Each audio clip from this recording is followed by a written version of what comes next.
चलो ये वाला क्वेश्चन देखते हैं। Expression for time in terms of G gravitational universal gravitational constant in terms of h Planck's constant in terms of c is proportional to.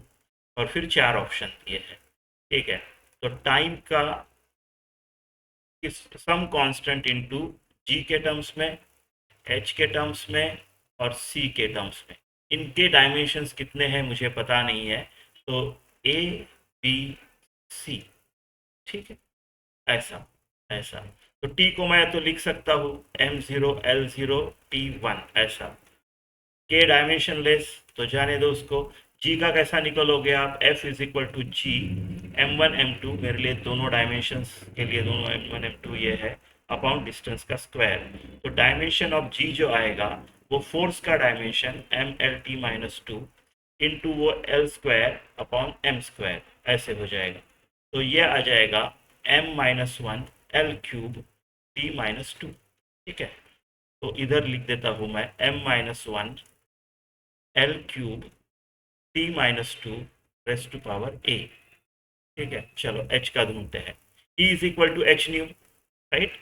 तो new frequency है यानी A=h/T। तो h का डायमेंशन क्या होगा? एनर्जी का डायमेंशन इंटू टाइम का dimension.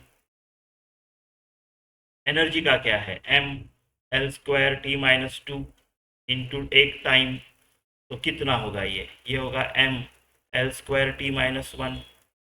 तो ये आ गया ML²T-1 ठीक है। वेलोसिटी ऑफ लाइट तो मीटर पर सेकंड है, इसको कुछ सोचने की ज़रूरत नहीं है। ऐसा बनता है। राइट। ऐसा बनता है। तो अभी इसको ऐसा लिखता हूँ M0 L0 T1 is equal to M में क्या क्या है? इधर -A है, इधर +B है, दूसरे इसमें तीसरे इसमें है ही नहीं। L क्या है? इधर 3A है, इधर 2B है और उधर भी एक C है। सारे के सारे प्लस। और T में क्या आएगा? इधर -2A है, इधर -B है, सारे के सारे माइनस। ऐसा है। ठीक है। अभी अगर मैं पावर्स कंपेयर करूं तो मेरे को -A+B=0 होता है। राइट। ऐसे होता है। तो -A+B=0 एक इक्वेशन मिलता है।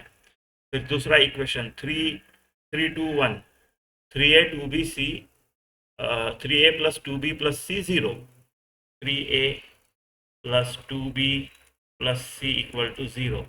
तीसरा क्या है? -2A-B-C -2A-B-C=1। टाइम का 1 है ना। ठीक है। बस इनको सॉल्व करना है। तो A=B बन जाता है ये। बस सब्सटीट्यूट करता हूँ। 3A की जगह 3B लिख सकता हूँ क्योंकि A=B। राइट। तो 5B+C=0 एक आ जाता है। इसको भी B और C में लिखता हूँ। तो -2B-B-C=1। राइट। तो -3B-C=1। ठीक है। चलो इन दोनों को भी सॉल्व कर लेते हैं। 5B+C-3B-C=1। अगर इन दोनों को मैं ऐड करता हूँ तो यहाँ पे 2B आता है और यहाँ पे 1 आता है। तो B तो मेरा 1/2 आता है। A=B तो मेरा A भी 1/2 आता है। A भी 1/2, B भी 1/2। ठीक है। C ढूंढते हैं। इससे ढूंढेंगे। चलो इससे ढूंढते हैं। राइट। -3B-C=1। तो B कितना आया? हाफ। -3 × ½ -C=1। तो -3/2 -C=1। ठीक है। तो आ जाएगा इससे। तो C=-3/2 C=-3/2 -1। राइट। 1.5 और -1 ढाई -5/2।